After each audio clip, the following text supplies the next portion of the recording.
To Love Row. It's finally time to review the highly successful and popular To Love Row franchise. Oh boy, this title has enjoyed praise from ecchi fans like me and average anime goers alike, as it is regarded by many to be the best entry in the harem genre to this date.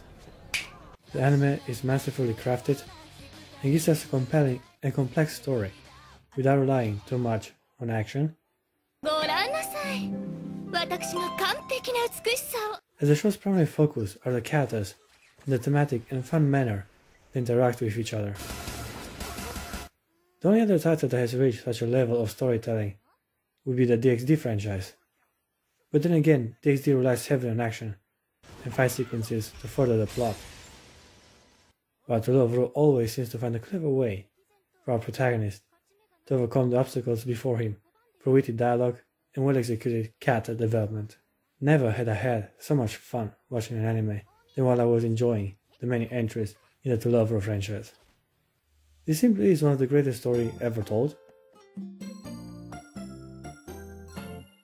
Despite incorporating a standard premise, a foreign chick comes to Japan and creates a love triangle with the main character and his crush, it is this very simplicity of the plot that makes it so enjoyable and easy to watch. What is so impressive is how the show manages to present so much entertaining value, focusing on the mundane life of our protagonist. Yuki Rito is a 16-year-old high school student and a lucky, troublesome harem king of the To Love Row franchise.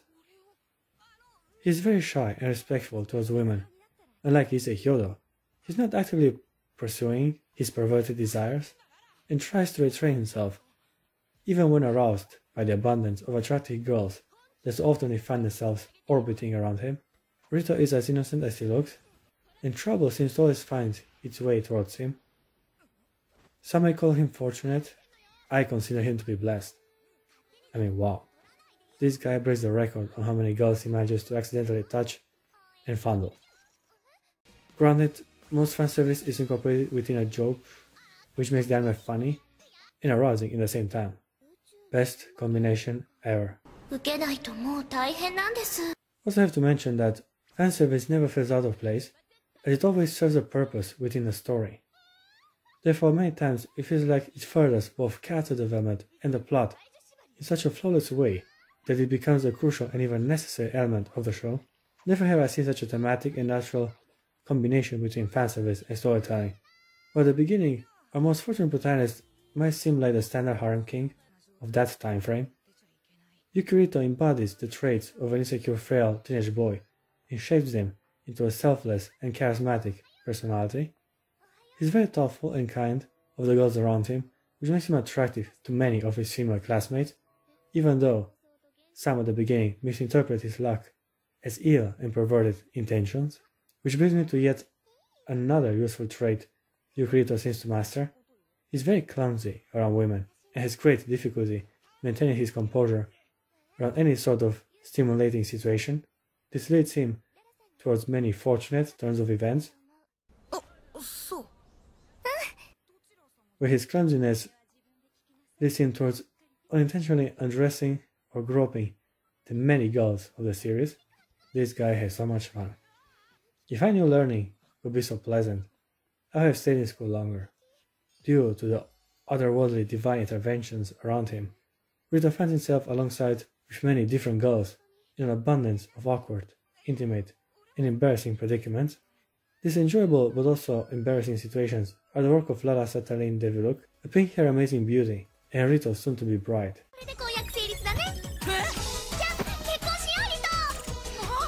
That has a hobby in creating weird devices that oftentimes backfire and create awkward situations.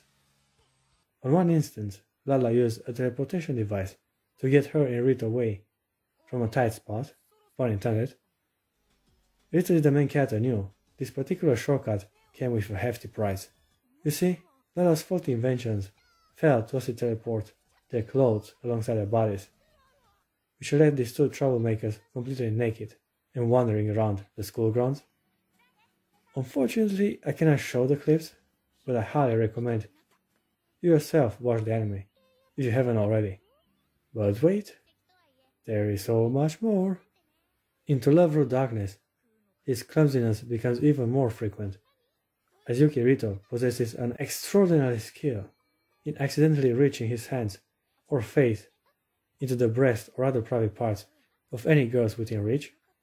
He's basically Neo in the Matrix at this point, as Rito has shown to be able to accomplish masterful feats, such as reaching his hands or various objects to the clothes and underwear of girls or partially strip them of their clothing, and also grab several private parts of the many women around him.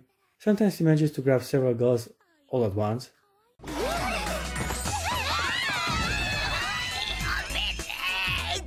But of course, all his actions prove to be purely by accident. Now that is the best excuse I ever heard. Needless to say, this particular Harankim is one of the best. He certainly is the luckiest man I know of. Even Caesar will boil with envy. 俺のベッドで裸で寝てたり。おかしくなんかないよ。だって私たち婚約してるんだもん。This is the aspect that many harem anime neglect to the inevitable detriment. Oftentimes they present great female beauties, and yet they don't have a courageous man to grope and strip them bare. There are some notable exceptions, but usually the MC is the weaker aspect of a harem show. Not here though, as To Love Ru benefits immensely from having such a fun and brave protagonist to work with. Now let's talk about the girls. These are easily some of the best waifus on the market. From their tight, delicate bodies to their complex and fascinating personalities, it is an amazing buffet of hotties for a protagonist to delight himself with. Unfortunately, if you're looking for big old double Ds, you'll have a hard time finding any here. It surprisingly didn't bother me that most girls have natural proportions. Usually I'm a passionate fan when it comes to big bouncy boobies, and yet I came to accept and appreciate small ones as well, considering they are attached to such cute and lovely ladies. Let me get a bit more specific.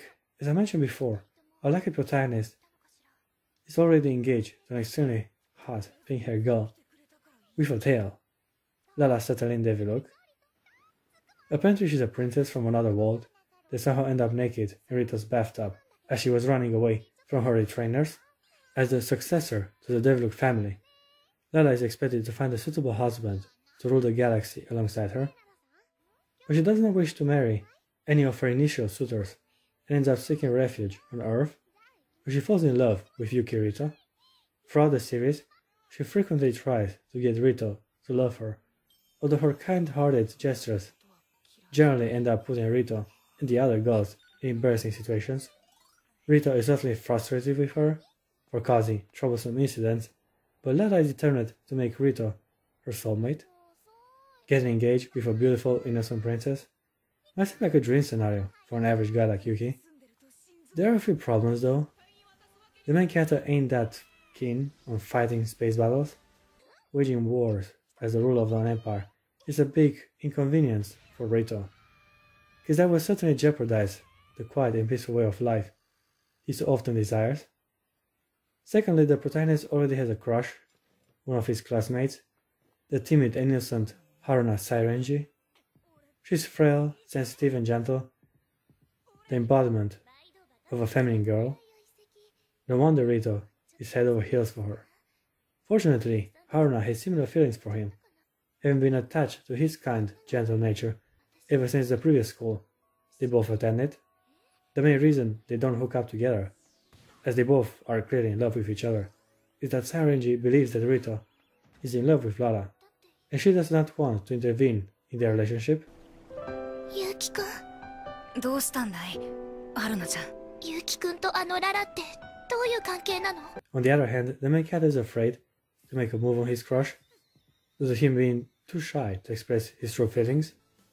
As the show progresses, it gets even harder to tell her how he feels, given that Yuki Rito is slowly becoming attached to Lala as well. This is the main love triangle of the show. Nothing new or innovating, but definitely masterfully presented, as the anime benefits greatly from the numerous cute and awkward moments between these lovebirds. Kinda funny how Nisekoi simply incorporated the same exact formula and created another great addition to the harem genre. The similarities are strikingly obvious. Despite an improved protagonist, Otenara is basically Haruna.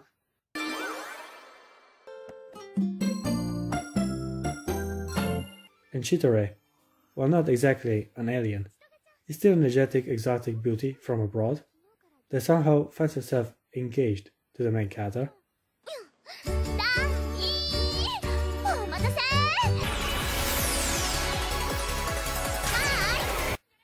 Well, I guess these are standard anime tropes, as even more recent shows, like Darling in the Friend X6, also seem to have incorporated this cliché. This shows how influential the To Lover franchise was on anime in general, as many still try to duplicate its success. There are so many more girls to talk about. Each member of the harem is interesting and skillfully incorporated within the story. Golden Darkness seems to be a fan favorite, and even reaches a bigger role to play in the sequels.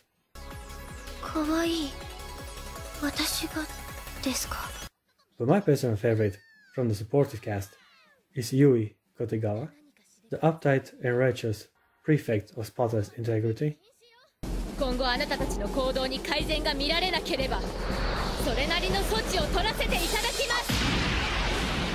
She values discipline and considers Yukirito a threat. She is determined to deal with his nuisance and bring back order to the school grounds. Fortunately, almost every encounter with Rito usually ends up with her embarrassed, naked, or groped, which only reinforces her predicament against him. Despite all that, she does slowly warm up to his antics, as secretly she does enjoy Rito's attention. Kotegawa's inexperience with boys leaves her unable to understand her feelings, and is constantly in self-denial about them, saying the exact opposite of what she wants to, like the true tsundere she is. Okay guys, I can make hour-long videos about this anime, but for the time being, I give the original title in the To Lover franchise an 8.7 out of 10. This is a must-watch, especially if you're a fan of the ecchi harem genre.